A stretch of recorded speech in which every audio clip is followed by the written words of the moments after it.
we can find work. And in the world as it is, it's not a very conventional way, but that's how it is. So when we look at something, just for example, biodiversity, it's plants and trees, things we like. And it's a very large amount of that world trade is dependent on. And then, but annual loss in ecosystems has a huge amount of damage to trade. So you go for big numbers and you go for another area, and then also just randomly invasive species, increase of invasive species, which is destroying some fish in lakes and seas and so forth. And why is it? It's because the big tankers are carrying a lot of goods, oil, and then when they empty out, they fill with water and bring it back, bring it to another part of the world. And it's highly related. It's environmental, real environmental issue, and in a sense, there's endangerment of species here. And at the same time, Arctic seesaw, again, all related issues, but it's very, very rapid. And just example, how do you relate that, making a chart, and providing a monitoring system, and working with transport system. And then perhaps there's the way that those systems can operate very differently. It's small, but very big at the same time. This, we identify one design problem which can influence a huge amount, and there will be dollar associated with this. Now, population is another issue, and again, you probably know that by 2030, 8.3 billion, and 38% in rural habitation, 60% live in urban environment. It's getting to be about 70% now. And how do you interrelate that issue through aircraft fuel, which is not going to be any efficient by 2025. It's one of the least efficient. This is not a sustainable mode of transportation. And then population growth in terms of amazing amount of land it might require. And then a forest conversion that it could create, it was necessary to figure it out. So when you actually identify those blind spots, we will be operating this housing, forestry, transportation to identify the subject matter of a design. And then we will talk about regional transportation, and then also having a less of air transportation, but in a sense, again, integrating urban forestry planning and conservation typologies. So we are going into a territory of conservation, but again, one of the most endangered areas in our planet right now is edge between rural and wild population and then urban growth. As urban growth is happening now, the edge is deteriorating, and then it's probably the most fragile area we can be thinking about. Climate is a big thing. It's one of the biggest problems because it's physics. Climate change is invisible. We don't really feel it. Polar bears may be feeling it in the Arctic, but it's not direct. But then there's a dispute about temperature rise, but in fact, physically, there's a diminish of Arctic ice, which one is observing very quickly. So there's absolutely indisputable facts that Arctic ice is receding, and North Pole is devoid of summer sea ice. Now, this is an interesting problem because there are 8 countries around Arctic, and they have to collaborate together in terms of territory, fishery, trade routes, in terms of global governance to come to terms with how to deal with territories such as ocean, which are the boundaries, it's a common property, but in a sense, it doesn't belong to everybody, and there are blind spots. So these are big issues, but in fact, this will change enormous amount of, this is actually causing a lot of current, warm currents, and some of the tsunami thing that is associated with it. This is also very big issues coming up with it. And fish decline and sea coral mortality, these are just picked up together and redefine a problem among those issues.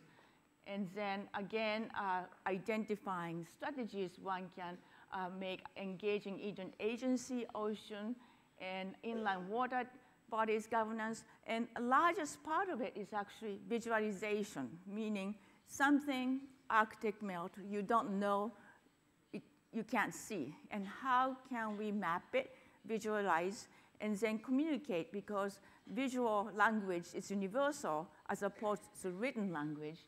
And my students at Harvard have made a lot of mapping of it.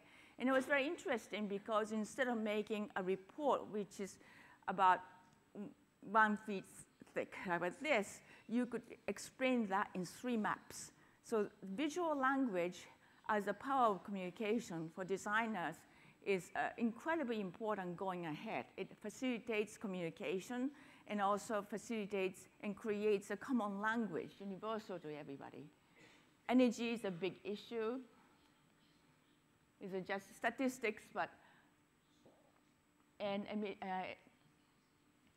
we actually did a very in-depth analysis. If you look into visionarc.org, we have a website. We made a 60-minute video on tar sands oil mining, which is destroying insects using fresh water. It's probably most expensive in terms of natural resources use, and then in terms of destruction of nature to produce oil. But then it exists in Alberta, Canada, close to the United States border, so it's considered to be safe oil. It's more accessible, it's safe instead of importing from Middle East, it's easier from friendly neighbors. So there's that kind of question. We are not really saying who's bad or who's good, but we really looked at it in terms of, again, identifying problems around it and then trying to figure it out. Water, as you know, is a huge issue. That's how little water, in fact, we have it available. 2/3 of the world's population living in conditions of severe water shortage, and 1/3 with absolute scarcity. So it's, as you know, I think this was Water Day about a couple of days ago, and it's been discussed a lot and how to deal with this in relations to ethanol production. Again, this is a choice. Ethanol is a bioenergy, but it uses a huge amount of water, but also it produces a lot of effluent, meaning like waste, which is making a cost of United States South nearly coast where none of living animals or fishes can survive. It really became a poison zone. So there's that kind of outcome and larger issue. And it's a very inefficient use of water, and a lot of water use in agriculture in certain parts of the world, especially the United States. They have fresh water, drinkable water. It doesn't make any sense. So again, identifying it in this case is along the river, the location of it, and problem, and creating a platform for different problem. Now the new opportunity is this tar sands mining in industry, and for this we just propose different ways of dealing with it in different stages. And in this case, we made a scenario, and that's kind of interesting way to operate. From 2050, we did backcasting. So what is, if 2050 is going to be a total destruction of boreal forests there, we can go back and see what we can do progressively. So backcasting, a very interesting way for designers to figure out a future. Now, I think in main terms, as design, we have 3 very powerful tools of dealing with a situation, large problems, and also for future, which is making prototypes, which you are used to. But then what I did in terms of identifying the problems is making prototypical problems. The second is a simulation using computer mechanisms and so forth. And I think that some people have augmented reality. It's similar to it, making a simulation to predict future outcome. And the third is actually creating narratives, making lots of stories.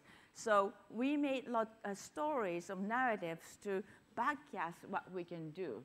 So by 2025 is various devices to monitor the situation. And then by